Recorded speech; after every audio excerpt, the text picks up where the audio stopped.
ذائقة الموت naf kastoo la arka geeri way dhiminaysaa marka waxaan halkaan tacsiid tiiraanyada iyo baaq nabadeed oo isla socdaan ugu direynaa dadka ehelka oo walaalaha ah ku dagaalamaya magaalada Kismaayo gaar ahaan galbeedka magaalada tacsiidaas kadib baaq nabadeed dhibaatada aad iyo aad soo noqnoqotay dhowr sanadood hadda 2018kii hadda way soo laabatay mar labaad dhibaato badan halka ka dhacday inta kadib waxaan halka dhaliil ugu soo jeedinaynaa annagoo ah odayaal dhaqameedkii beesha Coormala waxaan halkaan dhaliil ugu soo jeedinaynaa maamulkii halka ka talinayay inuu la saftay beelbeelaha kamid ee dadka dhibaatada ay gaadhay oo ku gaartay magaalada baadiyaheeda oo reemiga ahaa dhaawacyadoodii in maxaan ku yiraahdaa loo diiday magaalada in la soo galiyo kuwii baadiyaha ku dhaawacmay sakan kuwii magaalada gudaheeda ku jiray oo maalmood ka hor dhaawacooda magaalada la keenay dadkii soo qaadiyo soo caawiyay islaamnimo iyo tolnimo iyo ehelnimo u caawiyay ayagoo dhaawacii soo wada oo soo galbinaya magaalada gudaheeda ayagoo soo gelinahay ayagayna la xirxiray dhaawacyadiina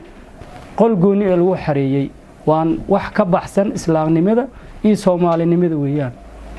waxa marka dhaliilkaas aan soo jeedinaynaa inuu hormuud u yahay maamulka magaalada ka taliyo qaar kamid ah inay la safteen oo dhaawacyadoodii ay soo qaadeen meedadkoodiina ay soo qaadeen oo xawaaleen dhaawacyadoodiina isbitaal private oo lacag ee wali ay geeyeen taa ayada ee dhaliil waxaan ugu jeedinaynaa maamulka hadaanu nahay beesha Coormala jaaliyada Kenya ka tirsan annahay sida daraadeed Soomaali weyn iyo Muslim intiisa dhamaan iyo dawladda federaalka waxaan ugu baaqaynaa in waxa ayaga waxay kaga aadan ay wax kaga qabtaan fikirkooda wanaagsan oo saliimka dadka aqliga u saaxiibka ah aqoonta u saaxiibka ah waxaan u sheegaynaa anagu ma nihin عواشي كمان أو هنلاقي علي دبعتها صارنا هايستها هنلا سو جرجارة بهمينه لكن وحن إنها عالم كي الدولة الصومالية دي ومدة ديجان كان مرقاتي إنك كنا قد أندونينا دبعتها هلك كتاجن أو مامور كهرسات وأويه هاي إن الدنا داو عيسى بنان كالغور هذا دتك قارن داو عوض حمر إلا محمد كورا كسماي إلا كينيا لا سو جارسيو أننا كنجي لغور هذا مقالة بادية هذا nama qabato hadaanu nahay jaaliyada Kenya ka tirsan beesha Coormala nama qabato sida daraadeed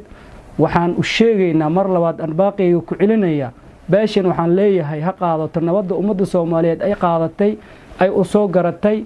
ha qaadata baaqa asaga laakiin waxaan leeyahay oon kula dardaarmaya inaysan